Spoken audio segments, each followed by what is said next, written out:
না? পুরুষের শেখার কোনো শেষ নাই। কারণ কি জানেন, এই যে যখন এই যে এত থাকে না, তখন মায় শিখায়।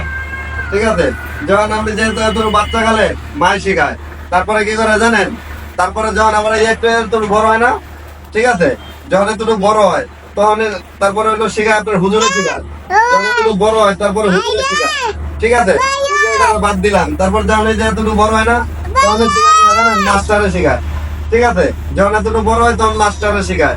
আবার যখন এই যে এটা হওয়ার পরে যখন আবার যে এতটুকু বড় হয় না, তখন আবার শিখায় কেটে জানেন, ম্যাডামে শিখায়। ম্যাডামে যখন এই যে ম্যাডামের শিখা যখন শেষ হয়, তখন আবার যখন এই যে এতটুকু হয় না, তখন কি করে জানেন, তখন বউ শিখায়। বউ যখন এই যে এই শিখানোর পরে, তখন এই বউ শিখানোর পরে তারপর কি করে জানেন, তারপরে আবার এই যে আবার এরকম একটা বাচ্চা হয়, তখন এই পোলানে কি হয় জানেন, টিকতে পারতেছি না। এই দূরে গিয়ে কথা আমার, এই দূরে যা, দূরে যা।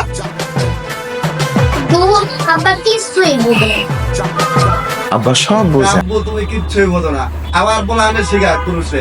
আবার এই পোলানে যখন শিখায়, তার কয়দিন পর আবার কি করবো জানেন, আবার এই যে এরকম নাতি পুতি হবো না, তারপরে হেরা আবার শিখাইবো। তাইলে মনে করেন পুরুষের শেখার কোনো শেষ নাই, এটাই বাস্তব।